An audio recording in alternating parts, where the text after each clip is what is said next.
All right, for notes today, we're going to talk about solving equations, and we are going to use multiplication and division this time. So it's going to be exactly like what we did with addition and subtraction, just now multiplication and division. So when solving an equation, you must first isolate the variable. So that means that you have to get it by itself. Well, the inverse operation of multiplication, that's division. So you know this already. Number 3, the inverse operation of division, well, that's multiplication.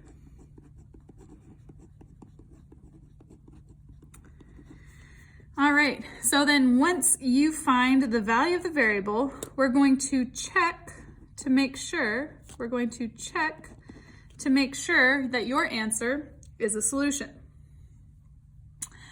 Okay, so then we have the multiplication property of equity. The multiplication property of equity says that when you multiply each side of the equation by the same number, the two sides will remain equal. So for instance, if we have 10 equals 10, multiply both sides by 2, then we get 20 equals 20, and it's a true statement. That is true. 20 equals 20. Well, then we're going to do the same thing except with division. So this is the division property of equity. The division property of equity. So the division property of equity says the exact same thing, except we're dividing each side of the equation by the same number. So we would have to divide both sides by 2, divide both sides by 5. Whatever the case is, it has to be the same number that we're dividing on both sides. Number 7, 2 different ways to write division. Well, one is a fraction, and we've talked about that a whole lot, and the other is the division symbol. All right, so now let's go ahead and solve and give these a try, and we're gonna make sure that we check our work. All right, so we have 4g. Well, what operation is happening between 4 and g? Multiplication. So the inverse operation of multiplication is division. So whenever we're solving these equations, we're gonna use a fraction bar to represent division. So we're gonna put it over 4. And whenever we do to one side, we have to do to the other. So we're gonna divide by 4 over here. Well, 4 divided by 4, that's equal to 1. So we're left with 1g. In other words, just a single g. Then equals, well, 24 divided by 4 is 6. So g equals 6. And you probably knew this answer before we even started. But let's go ahead and check to make sure we did it correct. So we're going to plug it back into the original equation. So we're going to do 4 times 6, checking, does this equal 24? Well, 4 times 6 is 24. 24 equals 24. So we have a true statement, so we know we did it correct. All right, our next one, we have k divided by 5 equals 7. Well, let's rewrite this as a fraction because it's not actually very common to see it written with that division symbol. So we're going to rewrite this as k over 5 and then equals 7. Well, what is the inverse operation of division? It's multiplication. So we're going to multiply both sides by 5 because we're trying to get k by itself. Well, 5 divided by 5, that equals 1. So we're left with a single k, and then equals 7 times 5 is 35. Let's plug it back in to check to make sure we did it correct. So we have 35 divided by 5. We want to see, does this equal 7? Well, 35 divided by 5 is 7, so 7 equals 7. We have a true statement, so we know we did it correct. All right, so this is the one part that it's not actually new. We've used it before, but it just slightly differs. So, number 9, we have the multiplicative. So think about the word multiplicative, sounds like multiply. So the multiplicative inverse property. So we have a new property here. The multiplicative inverse property states that a number multiplied by its reciprocal. Okay, that's a vocab word we probably haven't seen in a little bit. So it's a number multiplied by its reciprocal is always 1. So let's think back, way back to when we divided with fractions. We would multiply by the reciprocal because we would do the keep it, change it. So if I have the fraction 2/3, what is its reciprocal? Well, that's the number flipped. So the reciprocal of 2/3 is 3/2, or 3/2. Well, what this property says is that we can multiply these together because they're the reciprocals of each other, and they're supposed to equal 1. So let's look. Well, 2 times 3, that equals 6. 2 times 3 equals 6. 3 times 2 equals 6. Well, 6 divided by 6 equals 1. So we can see that that property works. So then on number 10, if a number is being multiplied by a variable, you can isolate the variable by multiplying by the reciprocal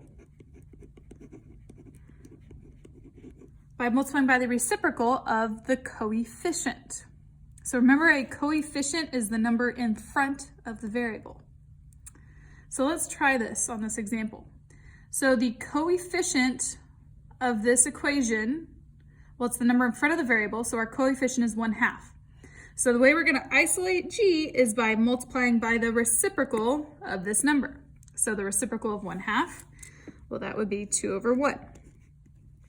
And remember, whatever I do to one side, I have to do to the other as well. So I also have to multiply by 2/1 on the right side. Well, I can see that my 2's cancel because 2 across. Well, my 1's cancel. So I am left with just one single g. Then equals, well, 6 times 2, well, that's 12/1, which would be 12. So we have g equals 12.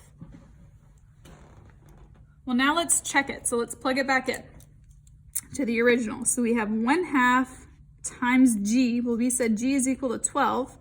We're looking to see, does this equal 6? Well, I can put 12/1.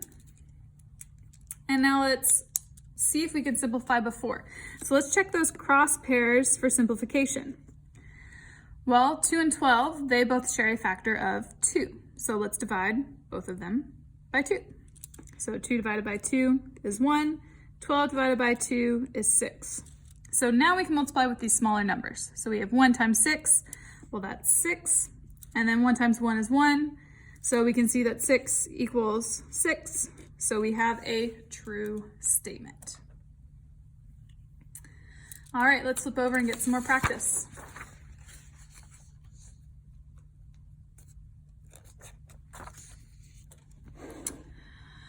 Okay, so number 1, we have 7g equals 56.